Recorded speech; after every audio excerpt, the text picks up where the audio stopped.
Hi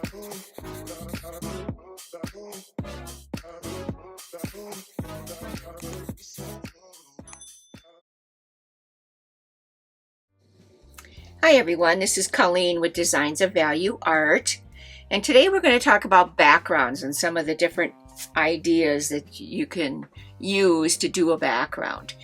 I have some water. I have my first layer of water on my corner here that we're going to demonstrate, and what I've done is I've used clean, clear water with blending and glazing medium.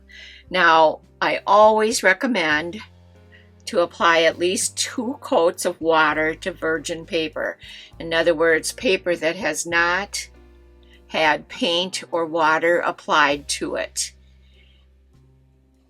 And you always want to make sure you want to use the size brush that works really well for your area, and you want to make sure that you get right to the edges of your paper. So I always do try to, if it's a square like this, I'll go back and forth. Got some dust in there being in the basement.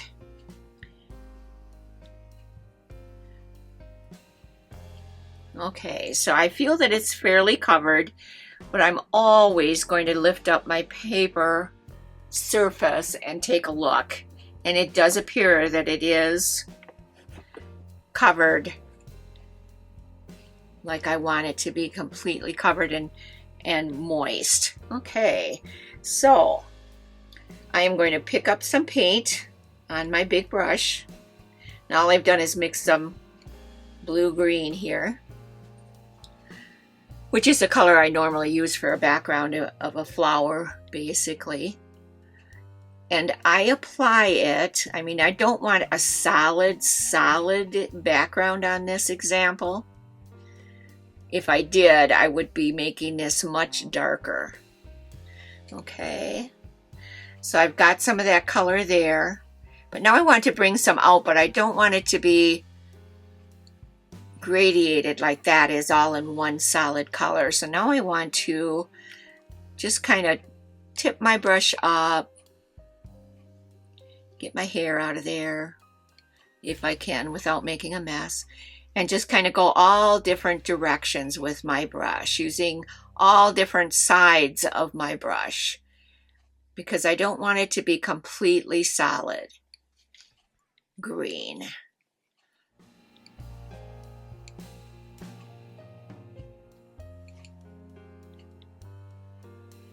Here we go, I got my hair. Excellent. Now I do see that I have quite a bit of moisture collecting in my left-hand corner. So all I did was dry wipe my brush with my baby cloth diaper that I always have on my lap.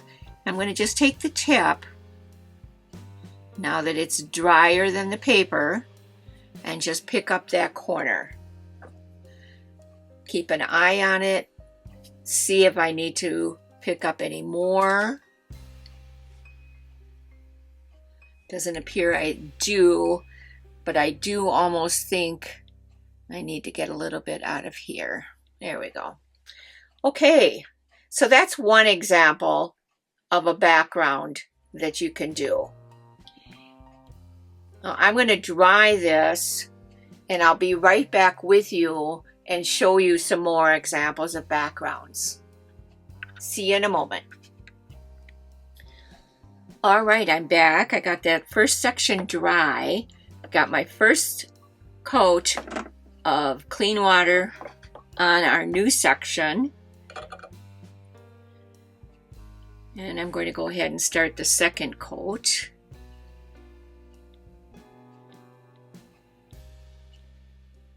And we'll try a different style of background here.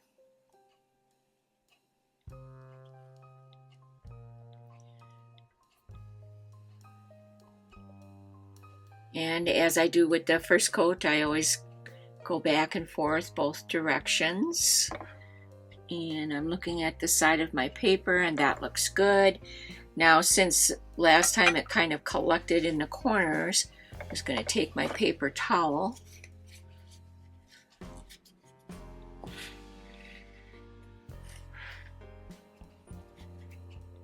and kind of pick up some of that moisture so it doesn't beat up like the other one did. Okay, so I've mixed a really ugly color, yellow-green here, but I didn't want it to be the same color as the other one. And I'm going to just start up here.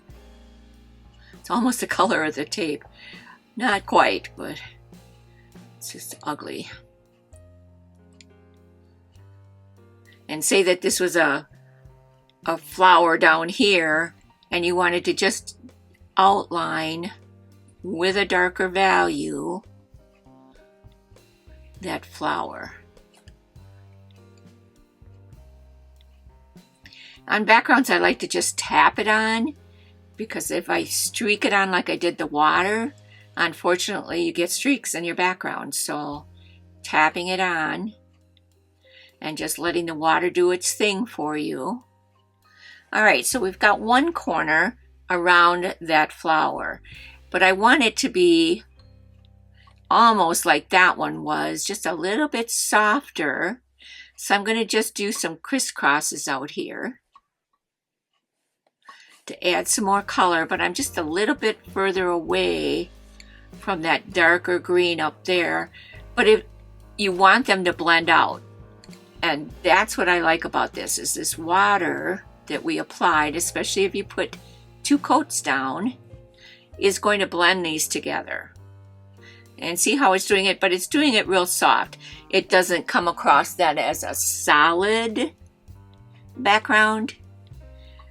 It's just a soft, muted background. And we're allowing the water to do its job for us. So now I've got water or color down here in this corner. So I'm going to just be very careful not to pick up too much of it, because I don't want a white spot.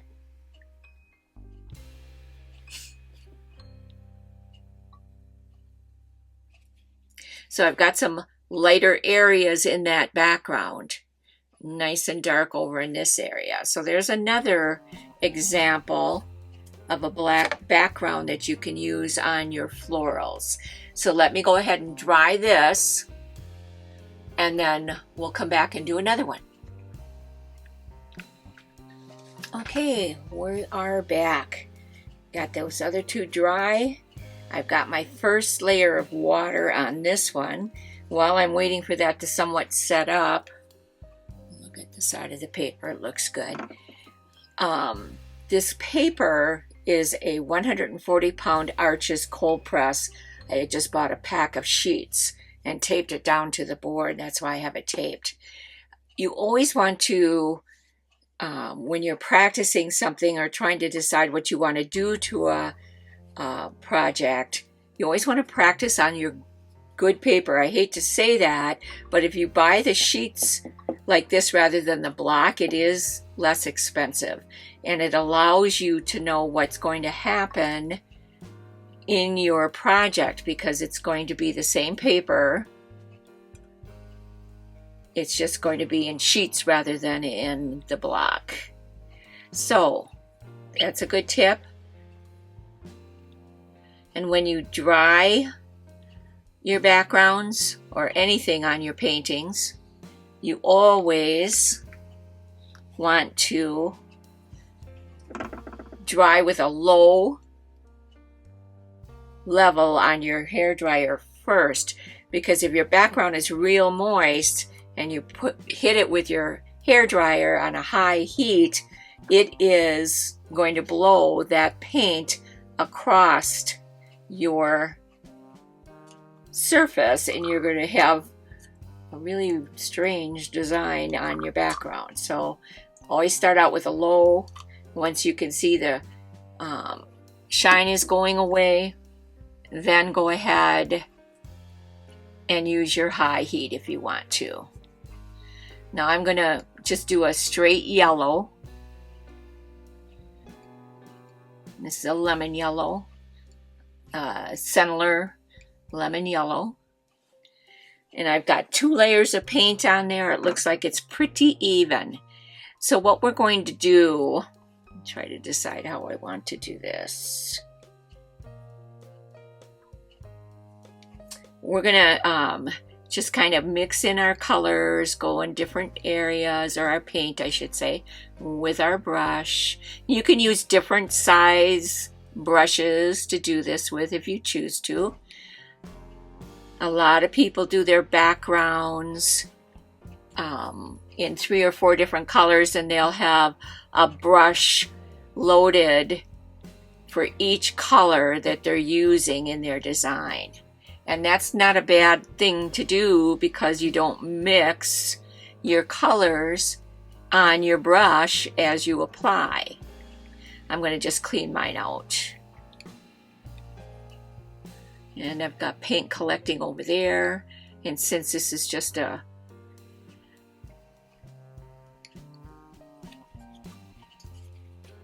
simple design here of a background, I'm going to just clean it out like that. I'm cleaning my brush. This brush holds an enormous amount of water. It's amazing.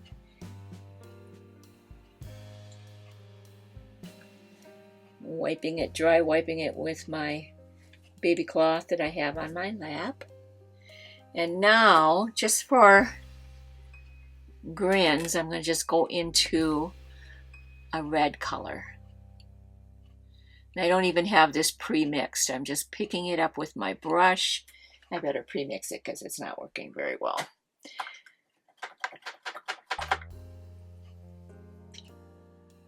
There we go. Using my mixing brush to mix up some red, just so you can see the difference in the color.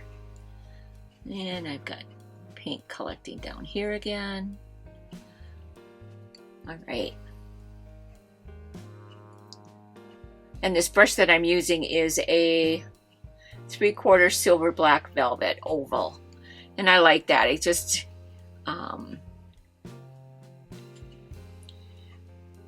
it does exactly, it's doing exactly why I don't particularly care for the silver brushes, but for the background, this works great. What it's doing is, you can see, I'm gonna hold it above the, see how it bends? And I don't care for that.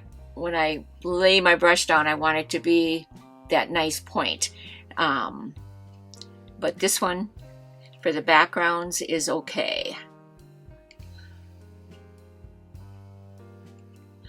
And again, this isn't the colors I would choose for a background, but, and you can add in as many colors as you would like in this fashion while it's still moist. Once it starts to dry, then of course, and I've got it too much the same up and down that side there, so I'm just trying to break it up a little bit so it doesn't look quite the same. Same thing with the brush strokes. You don't want them all to look the same. Okay, so there's another option. Now, what we can do, just clean that out of my brush.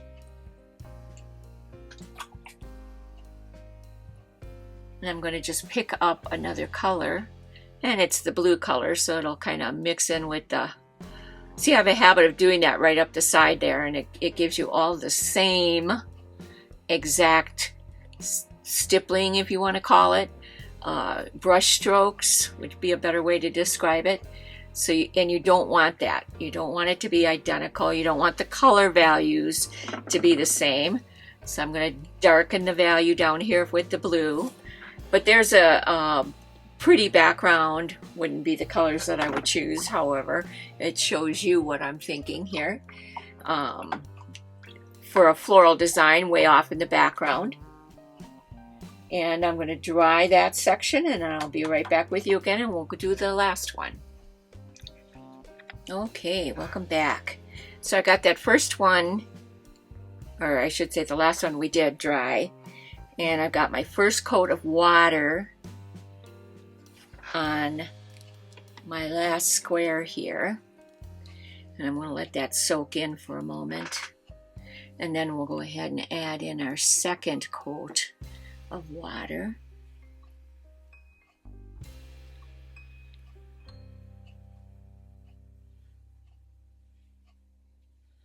Just want to make sure it's nice and covered.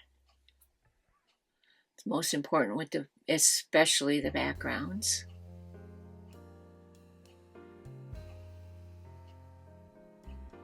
Because you want them to blend together nice and smooth. Okay, now I'm going to pick up my yellow value that we had used in the last one. Load my brush really well. And I'm going to create like a haze up here. My flowers are over here. And this is the sky in the background. I've got a nice little yellow area up here. Actually, I think I'm going to bring it right down the side. Just like that, of yellow. And now as it comes into the flower area, I'm going to just add in the green. And I'm going to just come up close to the yellow. Not going to necessarily cover the yellow. And I'm going to let the water do its thing again for us. Let it work its magic. Okay, so now I've got that in. Now I'm going to pick up a blue-green, because that's going to be the background sky area. And we're going to do the same thing. I'm going to put the blue in next to our flowers there. But I'm not going to go right up to the soft green. Well, I am going to go right up to it, but I'm not going to cover it. And I'm going to make sure that this outside edge has a little bit more color value than where it's blending. So I have yellow, greenish yellow, and then bluish green up next to the flowers. So that's another option that you can have for your backgrounds. And look at how simple that was. Just lay down your water. Make sure it's starting to soak into the paper. And that's why it's so important to have that first coat of water on there, because that soaks in and it keeps that paper moist. Okay, so there's 4 different ideas. This softened up a little bit better. I would not have had it quite so dark blue like that, but so that it would blend into the background a little bit better. There's many, many, many more ideas that you can have to do a background. And when I do a background, say my flower was right here in the center, I'm going to do my 4 corners. I'm always going to add more water than the area I'm going to cover, but I'm going to do 4 corners. Do this corner first, dry it, get it the way I want it, dry it. Then do this corner, same thing. You want to get them blended together.